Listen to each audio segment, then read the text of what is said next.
Hey guys, welcome to the gym. I'm just gonna have my usual workout, and at the same time, I'm gonna share some advice on property and fitness. So let's go.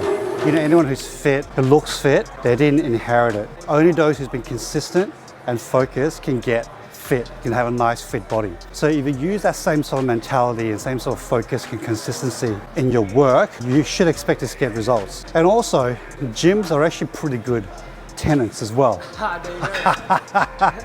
They have pretty steady monthly recurring revenue from all their members. Most of the gyms also take very long-term leases, like 10, 20-year leases. So they're actually pretty good tenants to have. The only issue is, obviously, a lot of their equipment's very expensive upfront, and a lot of times they take a big incentive from owners, from landlords, enable for them to get in. But yeah, look, I mean, we're just doing a deal with Club Lime, actually, up in Brisbane. So they're going to retrofit the entire gym of about 1,000 square meters. They're going to sign a brand new 10-year lease. So that's pretty good. This is my favorite workout, incline bench press. It works out your upper pecs. I love it because I think my pecs are my most developed muscle group.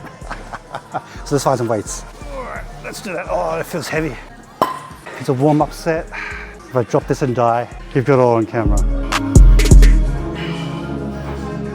The biggest fitness hack is actually fasting. So a lot of people have a misconception of fasting. They think that if you fast, you don't get enough calories and then you lose weight. It's actually the opposite. Your body adjusts very, very quickly. When you actually have prolonged intermittent fasting, when you're fasting for 12, 14 hours, your body actually increases in growth hormones. So which is really good for muscle development and obviously burning fat. And the fact that you are fasting for an extended period of time, you actually lower your blood glucose in your system, you lower your insulin. So your body starts tapping into your fat storage and things like that. And then lastly, if you fast over sort of 24 hours, you start developing stem cells in your body as well, which is also really good for repairs and maintenance in your body. So fasting is actually probably one of the biggest fitness hacks that anybody can do. I think I've been practicing intermittent fasting for about 6-7 years now. So I'm like 44. It helps. So when I was 15, I started playing basketball competitively. I realized I was too skinny, so I had to put on some weights. So then there's this gym at the school, which was free. So I started lifting weights. So that's how I got started. This does your traps and your lats. The most interesting tenant that I dealt with, Watso. I put Watso into their Zetland branch. They took out 2,600 square meters. So what's really interesting about the deal is that they negotiated a profit share scenario. So rather than paying a straight out rent like you normally would do, they actually agreed to a really low base rent, but then had a profit share arrangement with the landlord. So I thought that was a really interesting deal because that means that the landlord was actually also banking on Watso's performance. So rather than just collecting a base rent and don't really care about what happens to the tenant, the landlord was actually incentivized to make sure that the tenant does well. So I thought that deal was actually really, really interesting. I mean, Watso itself is really interesting, but the deal itself is actually more interesting because of the way they structured it. I think the first thing you need to do is start with the exit strategy in mind. What a lot of people get wrong is they buy and hope, So it's like going on holiday and you're on a plane. If the pilot doesn't know where the destination is, the plane's gonna end up anywhere. And that's the problem with 80-90% of investors. They don't actually think about where they want to end up. They just buy something because it sounds good or the friend said it's good and they hope for the best. So with commercial specifically, you want to start with the end in mind. What do you want to achieve? How much do you want to make? What time frame do you want to achieve it in? Figure out, all right, how much money have I got right now? So in 5 years' time, what do I want out of this property? Or what do I want out of my ideal investment? And then once you have that goal set, or that exit strategy set, you'll be able to then filter out 90% of properties that don't make sense, right? So it's a little bit like dating, okay? So it's like, if you know your ideal partner, who you're attracted to, you'll just swipe left on the app. Once you know what you're looking for, the long-term strategy, exit strategy, then it makes a lot more sense. Figure out what's the long-term goal and what's the exit strategy. Wow, the biggest struggle, there's so many. It's just, stay motivated. You're gonna have shit days and make sure the shit day doesn't get you. Maintaining cash flow is really important. Hiring good people on your team and make sure they stay motivated and and then you can retain them on your team. And dealing with clients. Sometimes you get really good clients, which are great, and sometimes you get really shitty clients, and they're gonna manage those as well. But there's so many challenging things as a business owner. But one beautiful thing about being a business owner is that you can do things according to your own vision. You're not dictated by someone else's vision. You can do things and shape things the way you want. The cost of that, the price you have to pay, is the stress, the uncertainty, and just, staying motivated on top of everything. But is it all worth it for you?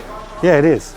It is. In the end, it is. When I was in high school, I wanted to be a physio. I wanted to be a physio so bad because I love health and fitness, but I didn't get enough for my high school certificate. So I couldn't get into physio. So I was very depressed. And then I couldn't figure out what to do. And then I kind of just fell into real estate. And then I thought, actually, this is pretty good. I'm actually pretty good at it. About a year into real estate, I then went to commercial real estate and I loved it even more. So I've been in commercial real estate like 22 years now. Commercial real estate is so dynamic, it's never boring.